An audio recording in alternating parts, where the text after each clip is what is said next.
मोहतरम हाजिरीन मुसलिन किराम, महान अल्लाह जल्ला शानुहु अम्मा नवालुहुर दरबारे लाखों कोटी शुक्रिया ज्ञापन करी जे महान रब्बुल आलमीन आमादेरके अत्यंत भालोबेसे आजके पवित्र जुमार दिने दुनियाबी समस्त कार्यक्रम थेके आलादा करे तार महान हुकुम जुमार नामाज आदायेर उद्देश्ये तार पवित्रगर मस्जिदे एसे एकत्रित हওয়ার तौफिक दान करेছেন। एजন্য शुक्रिया तान अंतरेर अंतरस्थल थेके बोली आलহামদুলিল্লাহ। मुसलिनी केराम, आज के डिसेम्बर मासेर 6 तारीख 2024 इंग्रेजी जुमाबार। आजकेर जुमाय आमादेर जन्य निर्धारित आलोच्य विषय हच्छे इस्लामे मानवाधिकारेर गुरुत्व तात्पर्य। अत्यंत गुरुत्वपूर्ण विषय।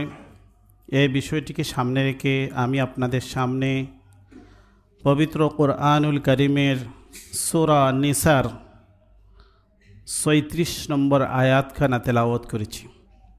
महान रब्बुल आलमीन यदि तौफिक दान करें ताहले आज के आमादेर आलोच्य विषयेर ऊपर संक्षिप्त आलोचना राखार आशा राखी। वमा तौफिकी इल्ला बिल्लाह। आमी आपनादेर सामने जे आयातखाना तेलावत करेছি सूरा निसार 36 नम्बर आयात।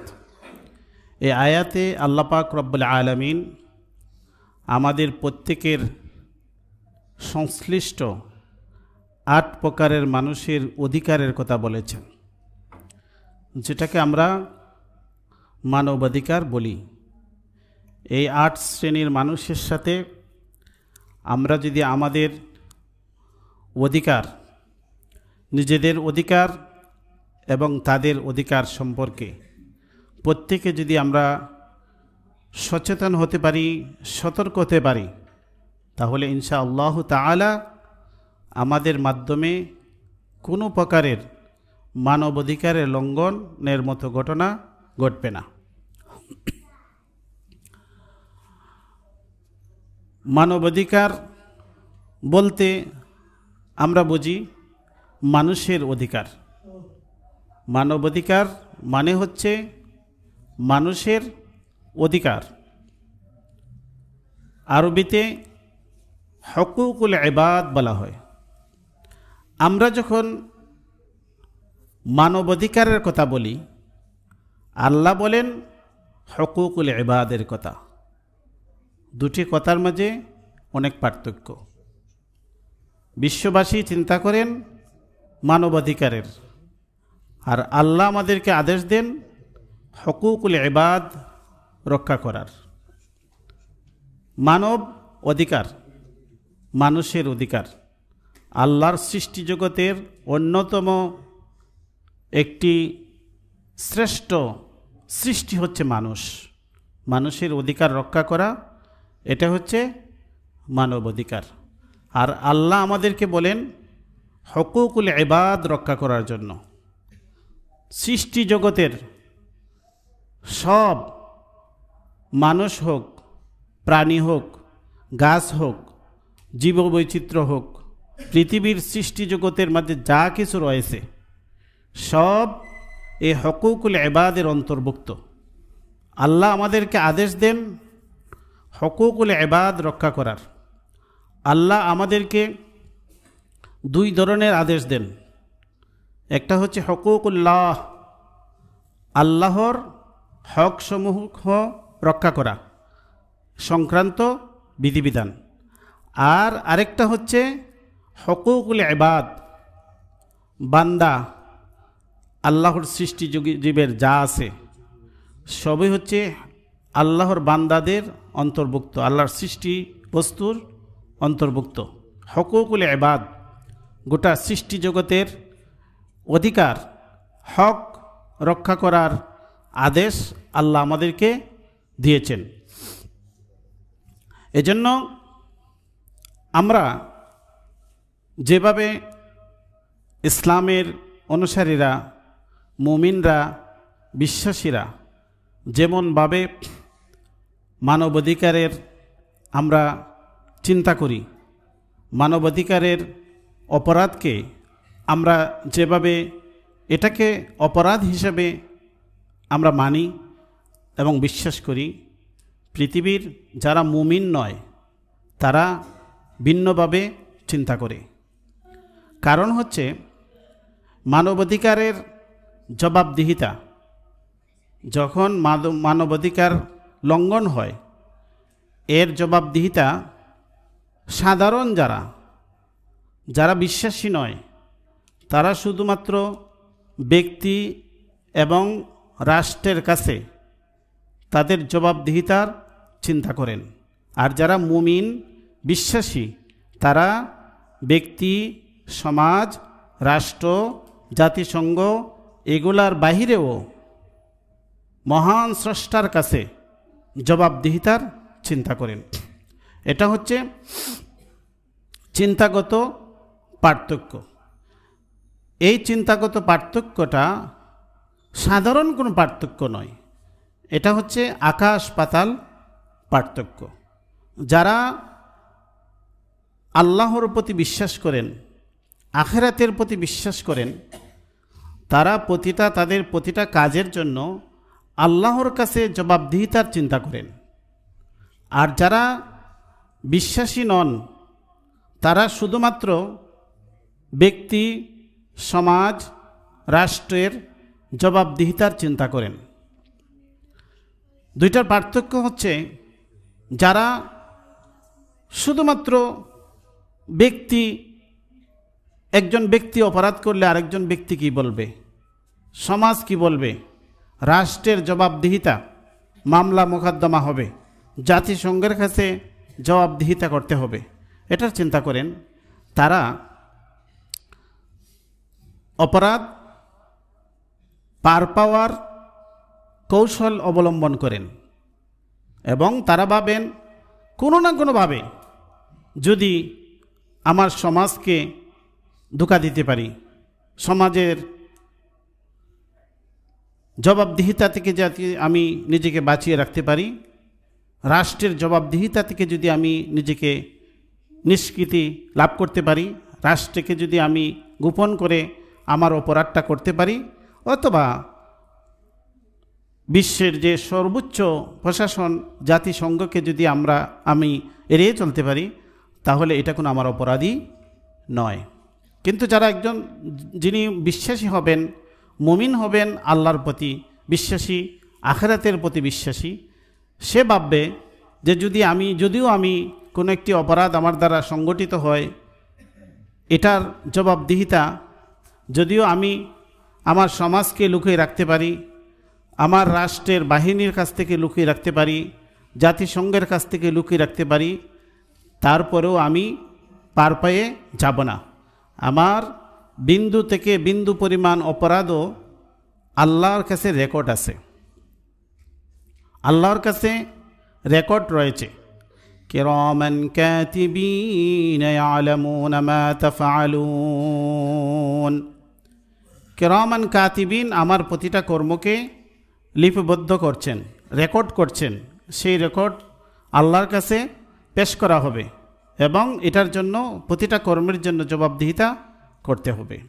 এজন্য আমরা যারা মুমিন মুসলমান, আমাদের জবাবদিহিতা হচ্ছে সবচাইতে কঠিন আমাদের জবাবদিহিতা।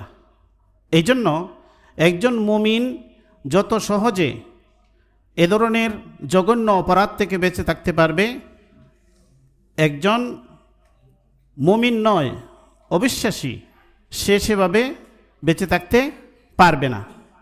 কারণ সে শুধু বাহ্যিক উপায় উপকরণগুলাকেই সে জবাবদিহিতার ভিত্তি মনে করে।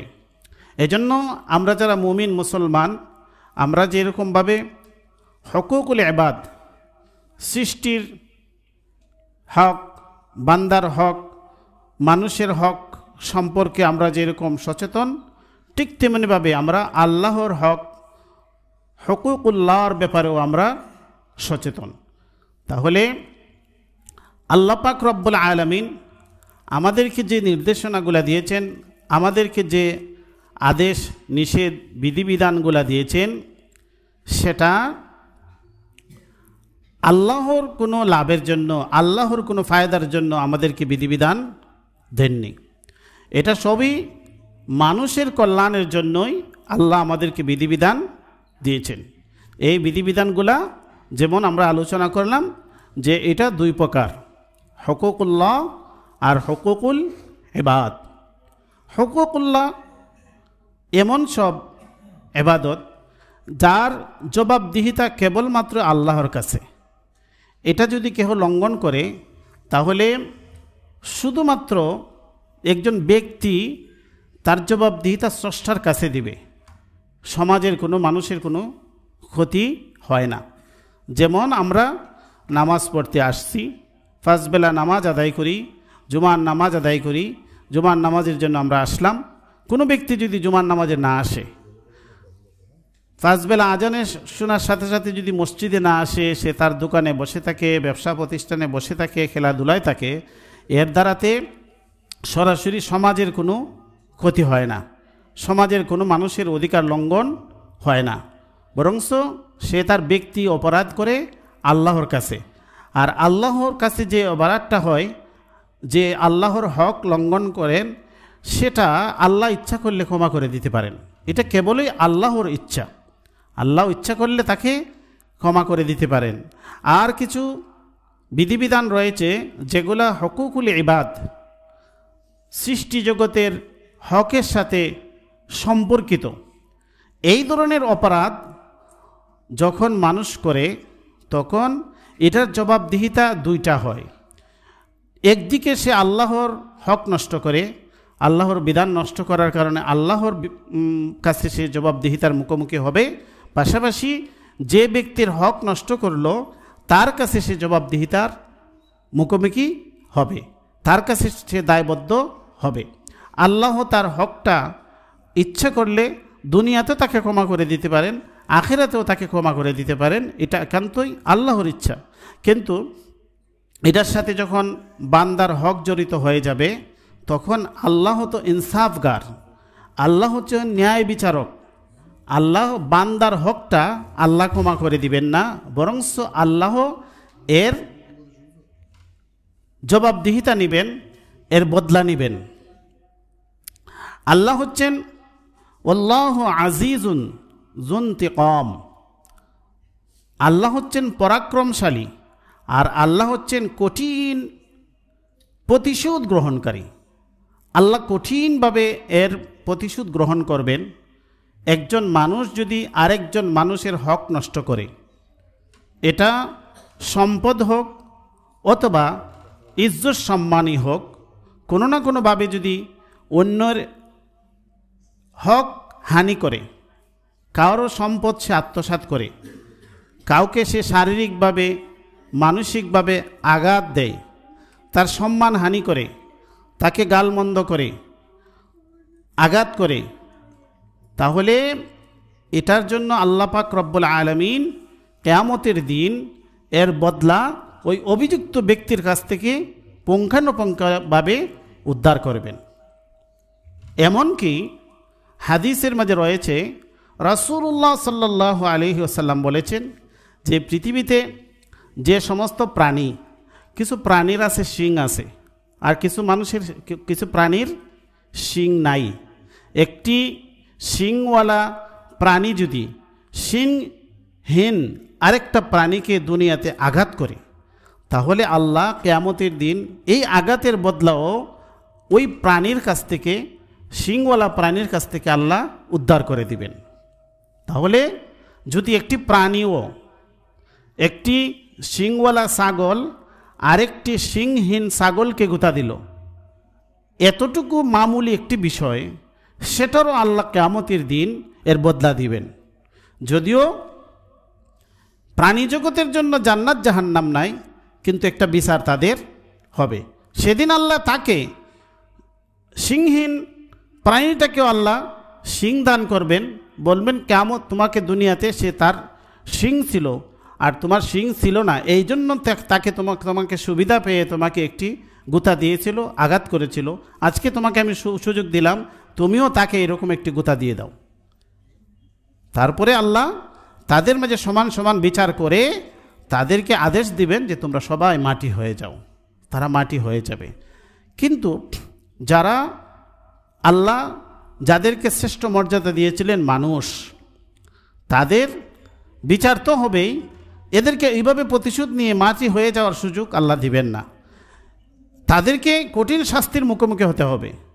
যারা ভালো মানুষ তারা তো জান্নাতে যাবে, আর যারা অপরাধী তারা জাহান্নামে যাবে।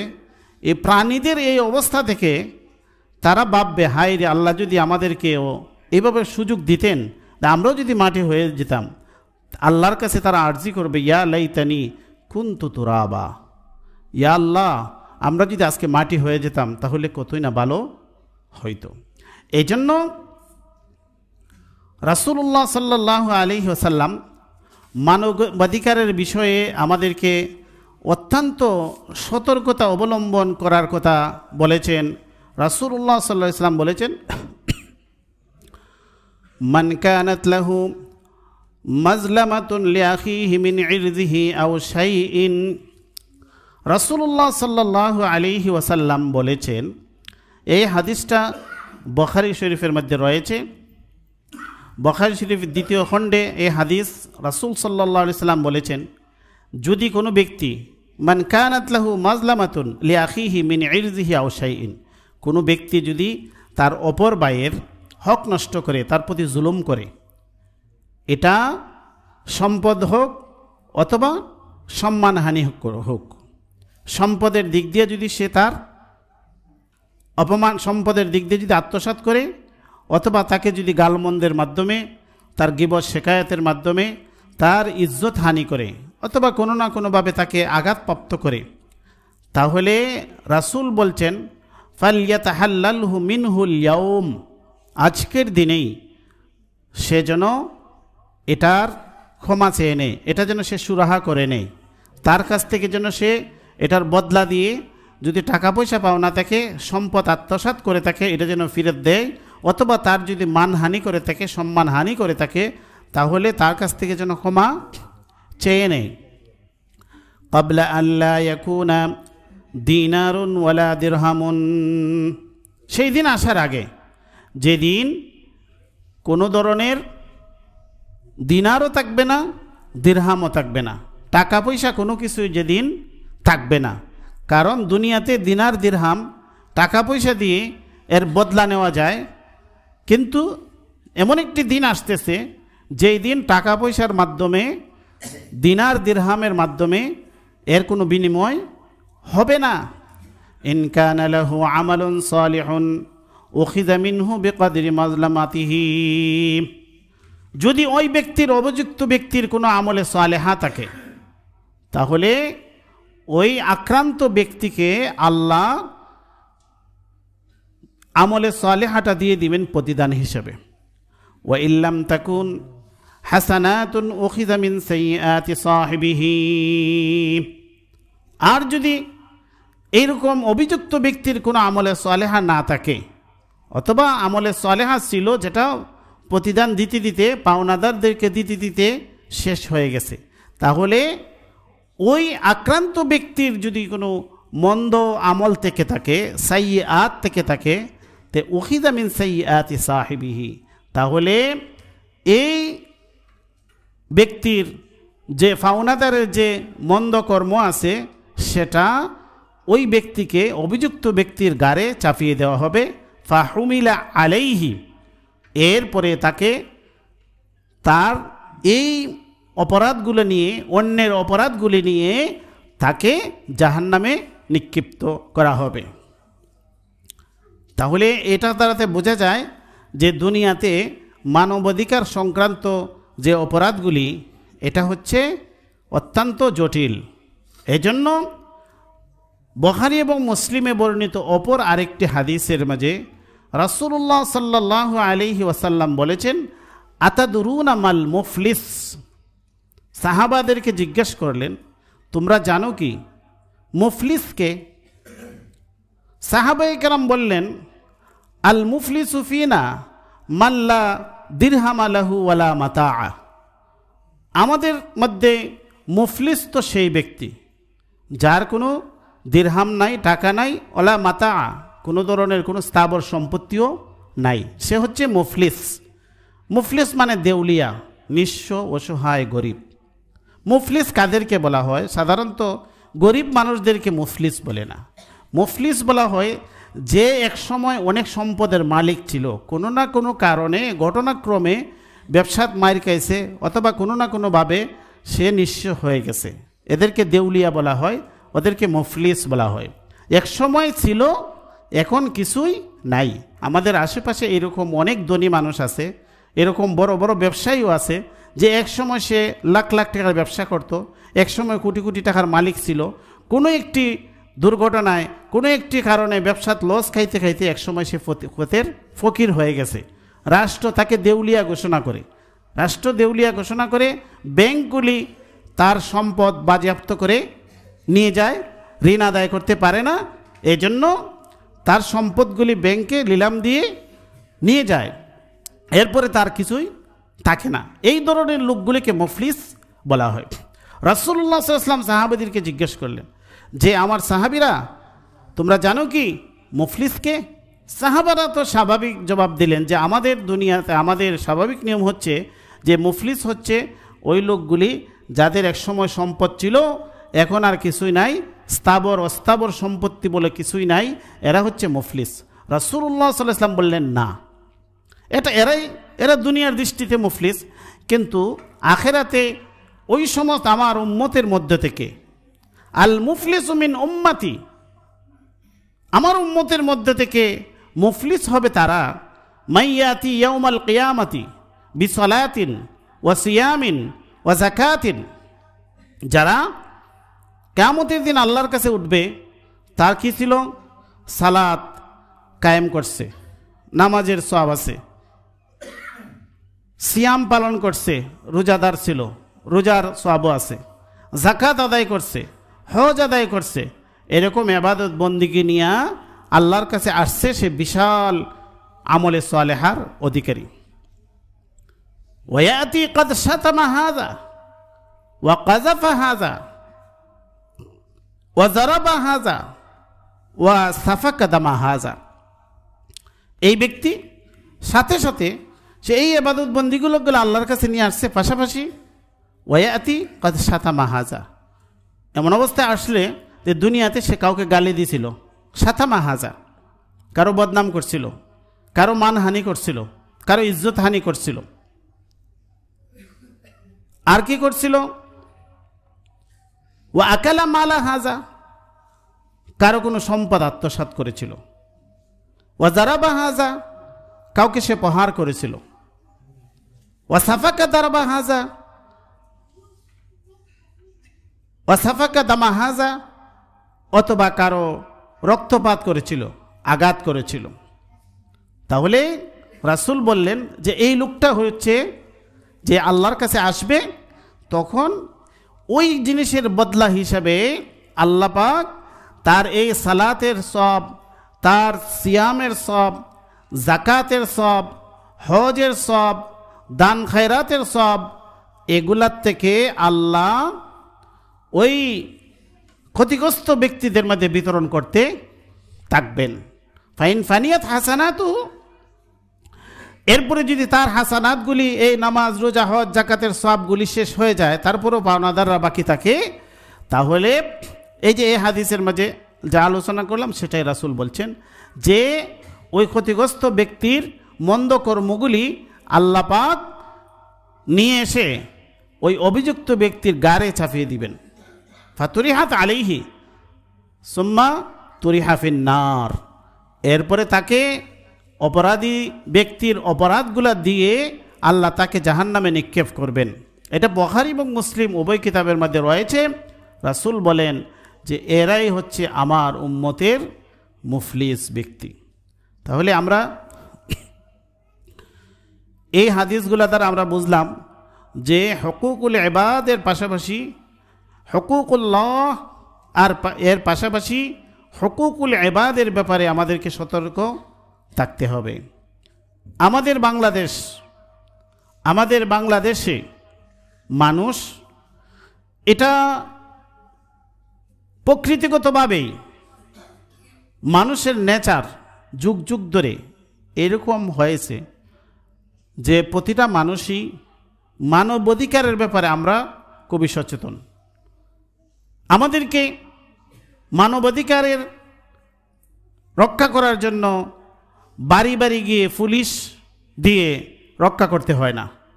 আমরা আমাদের কালচারে এইরকম, আমরা আমাদের প্রতিবেশীর সাথে, আমাদের সহকর্মীর সাথে আমরা আমাদের নিজেদের মধ্যে একটি সম্প্রীতির বন্ধন, এটা হাজার হাজার বৎসর যাবৎ এই ভূখণ্ডের মানুষদের মধ্যে রয়েছে।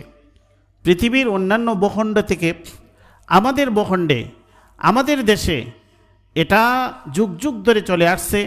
প্রত্যেকটা মানুষ অন্য মানুষ সম্পর্কে সে সচেতন। ব্যতিক্রম কিছু মানুষ থাকবেই, কিন্তু আমাদের দেশের একটি ঐতিহ্য হচ্ছে যে আমরা বিভিন্ন ধর্ম বর্ণ নির্বিশেষে আমরা একটি সামাজিক বন্ধনে আবদ্ধ। এটাই স্বাভাবিক।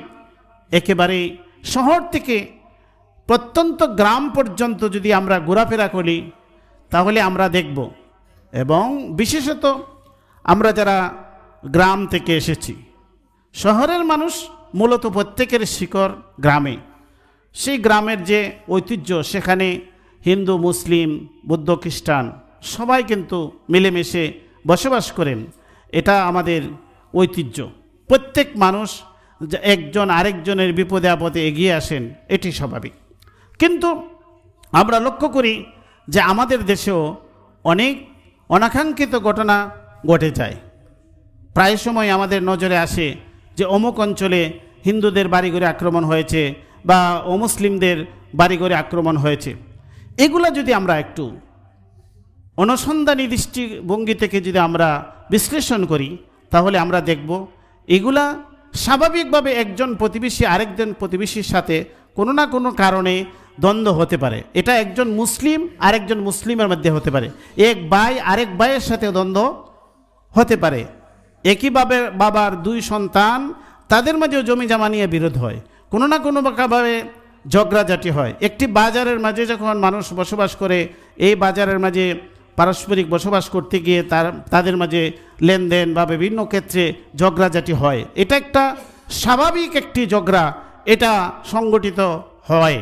এবং অনেক ক্ষেত্রে রাজনৈতিক কারণে রাজনৈতিক প্রতিপক্ষরা এক পক্ষ আরেক পক্ষকে ফাঁসানোর জন্য এইরকম কিছু দুষ্ট প্রকৃতির লোক এরা এই সমস্ত ঘটনা ঘটাইতে পারে। তো এগুলো কেন ঘটে? এগুলো প্রত্যেকটা ঘটনার একদম নিবিড়ভাবে যখন আমরা পর্যবেক্ষণ করব তখন দেখব যে এটা কোনো স্বাভাবিক কোনো ঘটনা নয়। এবং বাংলাদেশের যে মানুষের যে মানে সাম্প্রদায়িক সম্প্রীতির যে একটি দৃষ্টান্ত, সেটা যুগ যুগ ধরে চলে আসছে। এটার মধ্যে কোনো ধরনের কোনো ফাটল ধরে নাই। এই জন্য আমরা দেখতে পাই বর্তমান সময়ে রাজনৈতিক পট পরিবর্তনের পরে অনেকগুলা ঘটনা ঘটেছে। অনেক নেতা, অনেক ক্ষমতাশালী ব্যক্তি যারা দীর্ঘকাল ক্ষমতায় ছিল, ক্ষমতায় থেকে তারা সাধারণ মানুষের উপর জুলুম করেছে, সাধারণ মানুষকে তার প্রতিবেশীর সাথে সে দুর্ব্যবহার করেছে তার ক্ষমতার কারণে। সে কি মুসলিম না হিন্দু সেটা বিষয় নেই, সে তার দলীয় পরিচয়ে, রাজনৈতিক পরিচয়ে, তার ক্ষমতা বলে সাধারণ মানুষের উপর অনেক জুলুম করেছে। যখনই তাদের ক্ষমতা চলে গেছে, যখনই সাধারণ মানুষের প্রতিরোধে তারা টিকতে পারে নাই, তারা আক্রান্ত হয়েছে, সাধারণ মানুষের জনরোষের শিকার হয়েছে। সে কি মুসলিম না হিন্দু সেটা আসলে মূলত বিষয় নয়। এই জন্য আমরা দেখতে পাই সারা দেশেই যারা যেখানে ক্ষমতার অধিকারী ছিল, মন্ত্রী এমপি ছিল, তাদের বাড়িঘরে আক্রমণ হয়েছে। এটা স্বাভাবিক। এটাতে শুধু হিন্দুদের বাড়িতে হয়েছে এরকম নয়। যারাই যেখানে ক্ষমতার অংশীদার ছিল, যারাই মানুষের উপর জুলুম করছে, তাদের উপর জনরোষের একটি আসর পড়েছে। মানুষ ক্ষিপ্ত হয়ে দীর্ঘকাল পর্যন্ত মানুষ যখন অধিকার বঞ্চিত ছিল, মানুষ কথা বলতে পারে নাই। এমনকি মসজিদের ইমামরা পর্যন্ত খুতবায় বসে, মিম্বরে বসে সঠিক কথাটা বলতে পারে নাই, তাদের গলায় চেপে ধরা হতো। তো ওই সব নেতারা যারা মানুষদের উপর জুলুম করেছে, মানুষকে কথা বলতে দেয় নাই, এরা যখন পতন ঘটেছে, সাধারণ মানুষের স্বাভাবিক একটি প্রতিক্রিয়া ঘটছে, এটাই স্বাভাবিক। এটা শুধু বাংলাদেশের জন্য, বিশ্বের বিভিন্ন দেশে যখন স্বৈরাচারের পতন হয়, একটি কর্তৃত্ববাদী ব্যবস্থার যখন পতন ঘটে দীর্ঘকালের, তখন এটা একটা প্রতিক্রিয়া স্বাভাবিক। কিন্তু আমাদের দেশে খুবই সাধারণ ঘটনা ঘটেছে, সেই তুলনায় খুবই সাধারণ ঘটনা ঘটেছে। এই জন্য এটাকে আমাদের পার্শ্ববর্তী অনেক দেশ, যারা এগুলাকে হিন্দুদের উপর আক্রমণ হচ্ছে, মাইনরিটির উপর আক্রমণ হয়েছে, মানে সংখ্যালঘুদের উপর আক্রমণ হয়েছে, এগুলা বলে সারা বিশ্বে তারা মানে অপপ্রচার চালাচ্ছে এটা, এবং তিলকে তাল বানিয়ে সত্যর সাথে 1% সত্যর সাথে আরও 99% মিথ্যাকে যোগ করে দেশের বিরুদ্ধে এরকম অপপ্রচার চলছে। এই জন্য আমাদের সবাইকে সচেতন থাকতে হবে। এবং আমাদের তারা মিডিয়ার মাধ্যমে অপপ্রচার চালায়, আমাদের সবচেয়ে বড় মিডিয়া হচ্ছে আমাদের মসজিদের মেম্বার। আমাদের মসজিদের মেম্বারের মাধ্যমে আমরা সঠিক জিনিসটা মানুষের সামনে আমরা তুলে ধরব এবং সচেতন থাকব। এবং আমাদের দেশের সব মানুষ, আমরা হিন্দু, বৌদ্ধ, মুসলিম যারাই আছি আমাদের প্রতিবেশীতে, সবাই আমরা ঐক্যবদ্ধ থাকব। তাহলে ইনশাআল্লাহ আমাদের দেশের স্বাধীনতা, সার্বভৌমত্ব ইনশাআল্লাহ রক্ষিত হবে। এবং আমরা যারা দুষ্কৃতিকারী, যারা অপপ্রচারকারী, এক সময় দেখবেন সত্যের কাছে মিথ্যা টিকে না, সত্যের কাছে মিথ্যা টিকে না। অবিশ্বাসী এবং মুনাফিক যারা, তাদের প্রধান হাতিয়ার হচ্ছে অপপ্রচার, গুজব, মিথ্যাচার। এটা কোনো নতুন কিছু বিষয় নয়, সেটা আমরা রাসূলের যুগেও আমরা দেখতে পাই। এরা অনেক অপপ্রচার করেছে, তাদের কাজই ছিল মিথ্যাচার করা এবং অপপ্রচার করা, সত্য এবং মিথ্যাকে মিশ্রণ করে সমাজের মধ্যে একটি ধ্রুমজাল সৃষ্টি করে তারা তাদের ফায়দা লোটার চেষ্টা করে। এই জন্য মিথ্যার স্থায়িত্ব খুবই ক্ষীণ হয়, খুবই সংক্ষিপ্ত হয়। এটা এক সময় এই ধোঁয়াশা এক সময় সরে যায়। আমরা ঐক্যবদ্ধ থাকব, আমরা আমাদের যে হাজার বছরের যে ঐতিহ্য আছে সেটা রক্ষা করব, মানবাধিকারের ব্যাপারে আমরা সচেতন থাকব। ইনশাআল্লাহ আমাদের কেহ ইনশাআল্লাহ আমাদের ক্ষতি করতে পারবে না। মহান আল্লাহ পাক রব্বুল আলামিন আমাদেরকে আমলের তৌফিক দান করুন। ওয়া আখিরু দাওয়ানা আলহামদুলিল্লাহি রব্বিল আলামিন। মুসলিম আমরা যারা সুন্নাত পড়েন, সুন্নাত পড়ে নেই।